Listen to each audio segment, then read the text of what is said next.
दोस्तों स्वागत है आपका मेरे चैनल वर्ल्ड नॉलेज में। आज हम बात करेंगे कुछ अनसुने तथ्य डायनासोर के बारे में।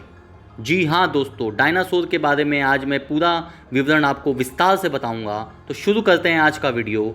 जब हम इतिहास के पन्नों को खंगालते हैं तब हमें कई अद्भुत जानकारियों के बारे में जानने को मिलता है। हमेशा से ही इतिहास इंसानों के लिए रोचक और ज्ञानवर्धक रहा है।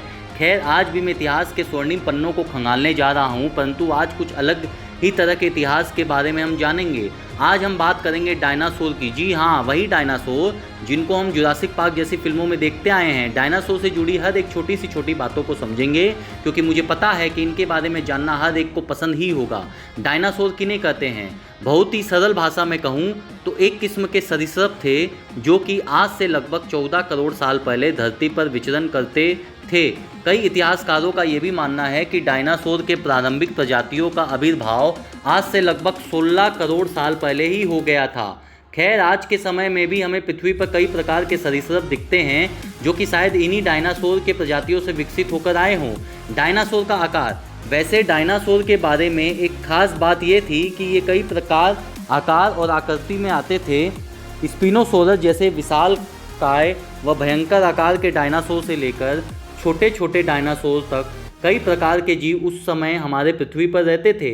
बता दूं कि स्पिनोसोरस जो है वो आकार में आज के मुर्गियों के जैसा ही था, परंतु ये भी एक बहुत ही हिंसक जानवर था। उस समय जितने भी जानवर थे उनमें से ज़्यादातर हिंसक और इतने बड़े थे कि हम कभी इसके बारे में सटीक रूप से कल्पना भी नहीं कर सकते हैं। दोस्तों, डायनासोर की एक ऐसी प्रजाति जो आज भी हमारे साथ रहती है। डायनासोर आज से लगभग 6 करोड़ साल पहले ही लुप्त हो चुके थे, परंतु मैं यहाँ फिर से बोल रहा हूँ कि डायनासोर की एक प्रजाति अभी भी हमारे साथ रहती है। आखिर ये कैसे संभव हो सकता है? दोस्तों, आप लोगों की जानकारी के लिए बता दूं कि पक्षियों को ही डायनासोर की आखिरी प्रजाति कहा जाता है।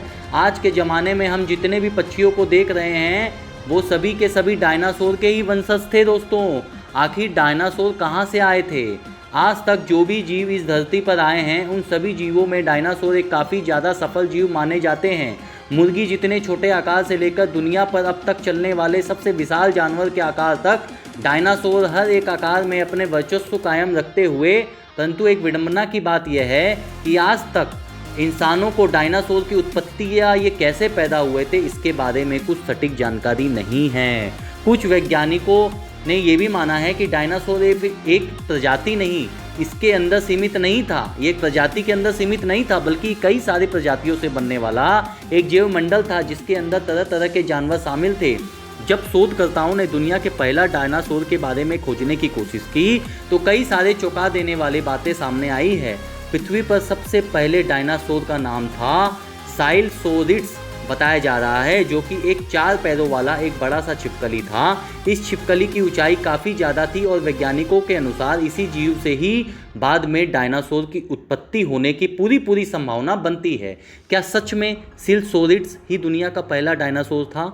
हमने देखा कि वैज्ञानिक सिलोसोरिड्स को ही पृथ्वी के पहले डायनासोर के तौर पर देख रहे हैं, परंतु क्या ये बात पूरी तरीके से सत्य है? वैज्ञानिकों का एक दूसरा गुट ये कहता है कि सिलोसोरिड्स के नाम के बजाय नाइसासोरस ही दुनिया का पहला डायनासोर है।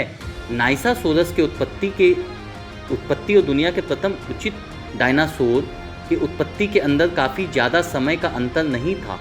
ये लगभग 1 से 1.5 करोड़ वर्षों का है। इतना लंबा समय वैज्ञानिकों को ये सोचने में मजबूर कर देता है कि शायद नाइसासोरस भी डायनासोर का पूर्वज या पहला डायनासोर ही था या नहीं। नाइसासोरस का जो अवशेष वैज्ञानिकों के पास है उसमें हमें इतनी जानकारी नहीं मिल पा रही है कि हम कह पाएँ कि नाइसासोरस ही दुनिया का पहला डायनासोर था। पृथ्वी पर कभी रहा करते थे इस प्रकार के डायनासोर टाइरेनोसोरस रेक्स या संक्षिप्त में टी रेक्स डायनासोर के सभी प्रकारों में सबसे ज़्यादा खूंखार और हिंसक जंतु है, परंतु पूरी तरीके से मांसाहारी अत्यंत कुशल शिकारी होने के कारण अपने सामने आने वाले हर एक जानवर को ये जंतु जिंदा नहीं छोड़ता था। दोस्तों, कुल मिलाकर कहें तो ये एक किलिंग मशीन ही था जो कि सिर्फ मारना, फाड़ना और काटना जानता था। काफ़ी गुस्सेल स्वभाव के इस जानवर ने जुरासिक काल में जितनी तबाही मचाई है शायद ही कोई दूसरा जानवर इस तरह के तबाही मचा सकता था। खैर, टी रेक्स के बारे में एक खास बात बता दूं कि इस नाम का मतलब टायरेंट लिजार्ड किंग है। दूसरे नंबर पर आता है स्टाइरोकोसोरस। गाढ़े धूसर वर्ण वाला ये जानवर दिखने में काफ़ी ज़्यादा भयानक लगता है। वैज्ञानिकों के अनुसार स्टाइराकोसोरस क्रेटासियोस पीरियड में विचरण करने वाला एक डायनासोर था। मित्रों, ये पीरियड लगभग 7 करोड़ साल तक लंबा था और डायनासोर के लुप्त होने के सिर्फ 6.5 करोड़ साल पहले ही खत्म हुआ था। उत्तरी अमेरिका और कनाडा में मिलने वाले इसके अवशेषों से पता चलता है कि ये एक शाकाहारी डायनासोर था। इसके अलावा डायनासोर के आखिरी प्रजातियों के तौर पर से स्टाइरोसोरस को देखा जाता है। ये दिखने में कुछ हद तक गैंडे की तरह ही है और इसके सर के पास कई सारे सिंगों को भी देखा जा सकता है। वैसे देखा जाए तो ये स्वभाव में शांत, अकेले विचरण करने वाला जानवर था। तीसरे नंबर पर आता है पेटेरोडेक्टियल। यूरोप और अफ्रीका में रहने वाले ये डायनासोर बाकी डायनासोर से काफ़ी ज़्यादा अलग थे। पेटेरोडेक्टियल नाम के डायनासोर का ये प्रजाति हवा में उड़ सकता था। जी हाँ, डायनासोर का ये प्रकार हवा में पक्षियों के भांति एक दूसरी जगह काफ़ी आसानी से उड़ सकता था। आकार में काफ़ी बड़े होने के कारण इन जानवर को आप कभी भी घातक मान सकते थे। मोसासोरस। अगर आप ये भी सोच रहे होंगे कि ज़मीन और आसमान में नहीं सही, हम पानी के अंदर तो डायनासोर काल में सुरक्षित रह सकते थे, तो ज़रा ठहरिए दोस्तों, क्योंकि शायद आपका ऐसा सोचना गलत हो सकता है। मोसासोरस नाम का ये डायनासोर अपने समय में महासागरों का राजा माना जाता था। पानी में अपना साम्राज्य फैलाते हुए इस जंतु ने नदियों से लेकर समंदर तक हर जगह खौफ का वातावरण फैला दिया था। पूर्ण रूप से मांसाहारी होने के कारण अपने शिकार को पानी के अंदर घुसते ही अपने शक्तिशाली जबड़ों से दबोच कर खा जाता था। 17 मीटर तक इनकी लंबाई होती थी और काफ़ी जानलेवा इन्हें माना जाता था। वैज्ञानिकों के अनुसार डायनासोर का ये प्रकार आज से लगभग 6 करोड़ साल पहले ही लुप्त हुआ है। ब्राचियोसाउरस। ये जो डायनासोर था दोस्तों, ये हर डायनासोर के मुकाबले काफ़ी ज़्यादा शांतिप्रिय और मित्रता से भरे हुए जानवर थे। 23 मीटर की लंबाई और 12 मीटर की ऊंचाई वाले ये भीमकाय डायनासोर आकार में दूसरे डायनासोर से काफ़ी ज़्यादा बड़े थे। लंबे गले के साथ बृहदाकार शरीर इनको काफ़ी डायनासोर से अलग बनाता था। पूर्ण रूप से शाकाहारी होने के साथ साथ ये सिर्फ अपने काम में ही व्यस्त रहते थे। ऊंचे ऊंचे पेड़ों के रसदार पत्तों को खाकर ये मस्त रहते थे।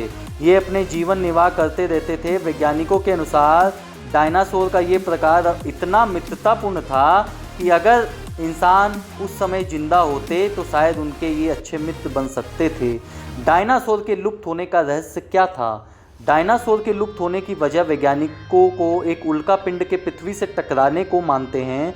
लगभग 6 करोड़ साल पहले ये उल्का पिंड पृथ्वी के सेंट्रल अमेरिका में टकराया, जिससे उसी पल में ही पृथ्वी के 75% से अधिक जानवर मर गए। टकराव इतना विशाल था कि उल्का पिंड टक्कर के कारण वायुमंडल में धुएं की भांति मिल गया और टक्कर के स्थान पर एक बहुत ही विशाल गड्ढा बन गया। टक्कर पर शॉक और हीट वेव इतना ताकतवर था कि पृथ्वी के पूरे वायुमंडल में मलबे को फैला दिया। हर तरफ तबाही का मंजर था दोस्तों, और सभी जानवर अपने अंतिम घड़ी का इंतजार कर रहे थे। धीरे धीरे वायुमंडल में इतना मलबा भर गया कि पृथ्वी तक सूरज की रोशनी आना कम हो गई थी, जिससे पेड़ पौधे मरने लगे थे। साथ ही साथ शाकाहारी और आखिर में मांसाहारी जानवर भी लुप्त हो गए थे। कुछ वैज्ञानिक ये भी कहते हैं कि उल्का पिंड के टकराने से काफ़ी समय पहले ही पृथ्वी की जलवायु बदल रही थी। उस समय, आज यहाँ सेंट्रल इंडिया है, उस स्थान पर एक बहुत ही बड़ा ज्वालामुखी काफ़ी समय से आग उगलकर वायुमंडल में खतरनाक गैस फैला रहा था, जिससे धीरे धीरे ही सही परंतु पृथ्वी का विनाश हो गया और पृथ्वी पूरी ध्वंस हो गई दोस्तों। तो दोस्तों, ये थी सारी जानकारी कि हमारी पृथ्वी पर डायनासोर कैसे पैदा हुए, कितने तरह के डायनासोर पाए गए थे, क्या क्या खाते थे, कौन शांतिप्रिय था, कौन खूंखार था और कैसे वो लुप्त हो गए। तो दोस्तों, अगर मेरा वीडियो ये अच्छा लगा तो प्लीज़ चैनल को लाइक करें, सब्सक्राइब करें और कमेंट बॉक्स में कमेंट्स करें। जय हिंद दोस्तों।